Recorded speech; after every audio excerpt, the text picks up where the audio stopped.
Hey guys, this is Jamie. So today I unfortunately have to talk about Andrew Tate, and unfortunately he's also still not in jail because he's wanted by Romania and other countries. But you know, justice doesn't always exist, as many of you are aware.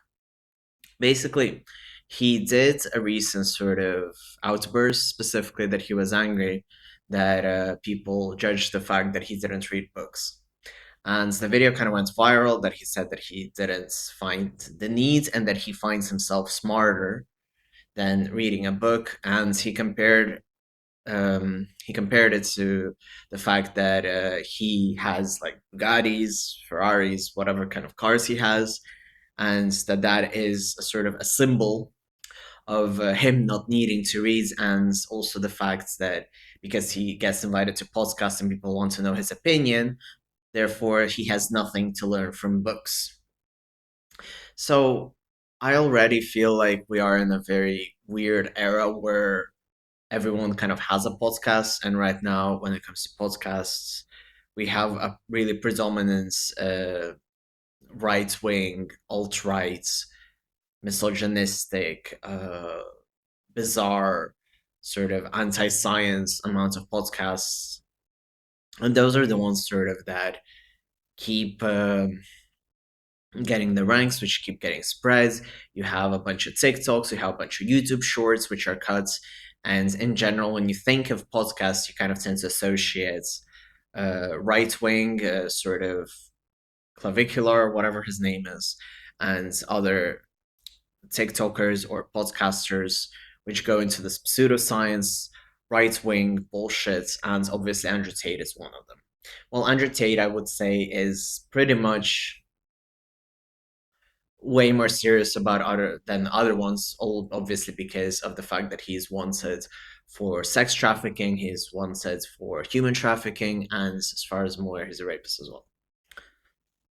So he's done actual crimes. Well, I can't say that every podcaster has done a crime, and obviously we have podcasts on the left side, we have podcasts which are not political, we have podcasts even like which go into Disney movies for all I care, there's a very large amount of right wing podcasters that, like Joe Rogan, which platform even more hatred. And then instead of actually being something either for leisure or educational, it ends up being the opposite. So we have podcasts about mewing, and I do understand that I might be a bit too strict on podcasts, but I don't understand the appeal of sort of sitting and listening to someone talk or spread misinformation for like 3 hours every day.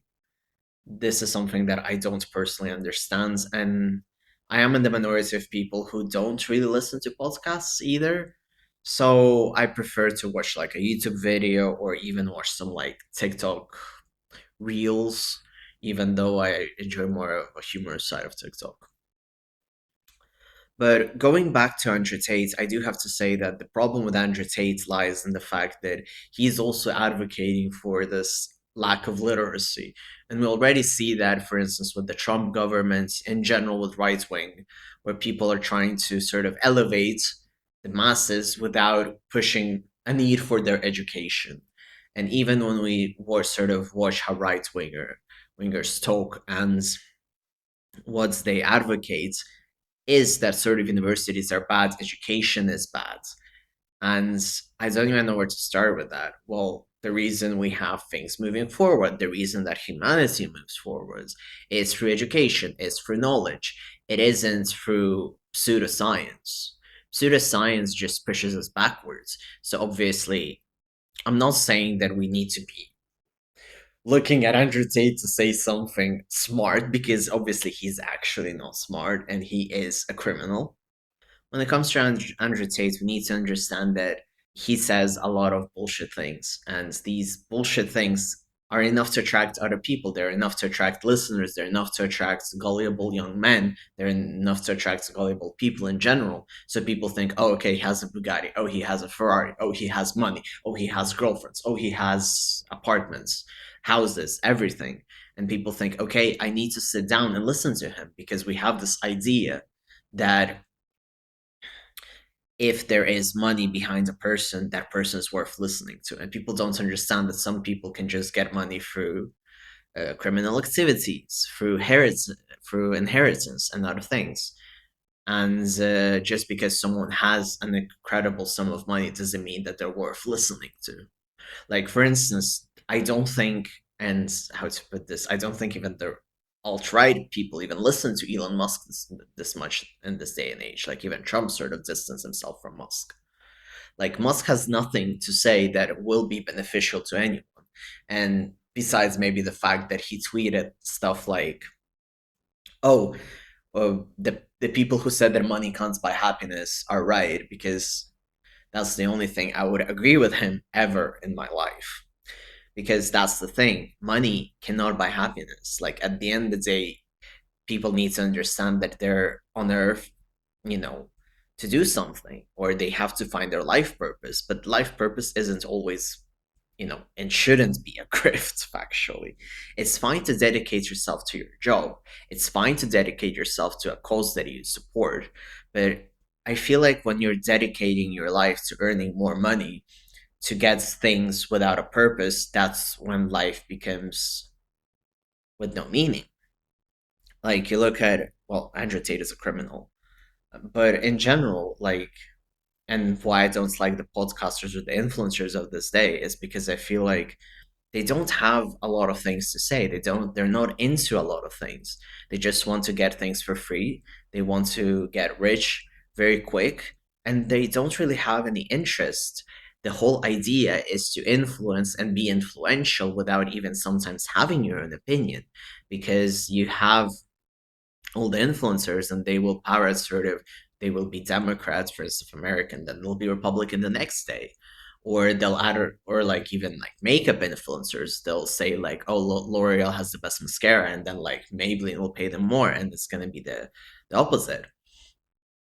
And at the end of the day, these influencers just speak through the the accounts that pay them, the sponsorships they get, and what makes them money. So in the end, it's just money that pushes them forward, but they don't really have an ultimate goal other than sort of showing up on the screen.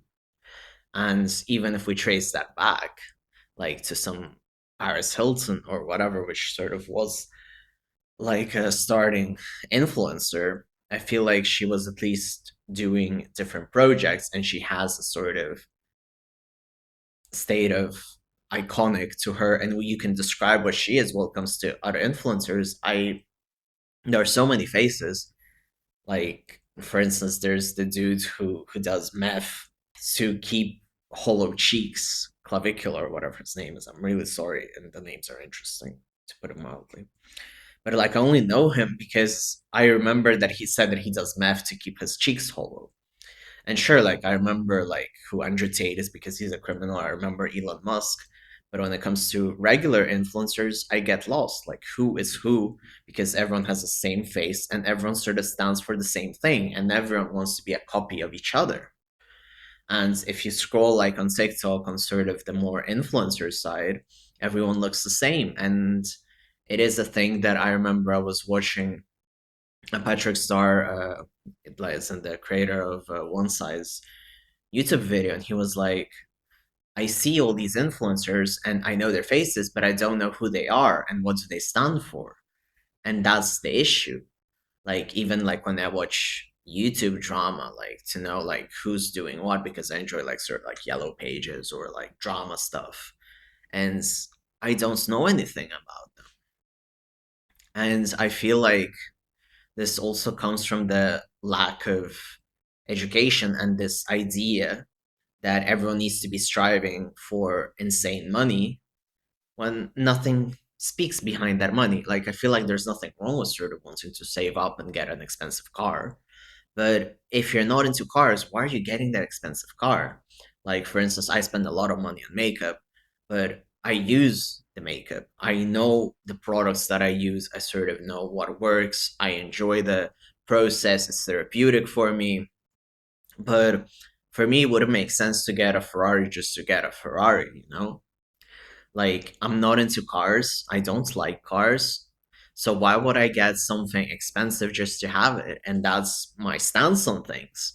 Like, money will not buy you happiness. Sure, money can help you sort of get medical procedures if you need them and help you in certain things, but certain luxurious items which you don't want in a vacuum, or you don't have an excuse to get, or a reason if you're not interested in that, why would you get that? So that is, I guess, the food for thought. And that's why I kind of feel like, on top of having to niche education, we need to be very aware of the things we need. And obviously, when we have people sort of driving their Bugattis and saying they don't want to read books, what are we going to expect from everyone else? Like, everything's fucked. Well, not everything's fucked, but this is what I wanted to say on the state of the internet. And yeah, that's pretty much it. Yeah, this ended up being more of a rant, so I'm sorry about that. I still hope you enjoyed the video. Thank you very much for the appreciation and the love. If you like this video, please feel free to give it a thumbs up. Feel free to subscribe, and maybe I'll get monetized someday. Thank you very much.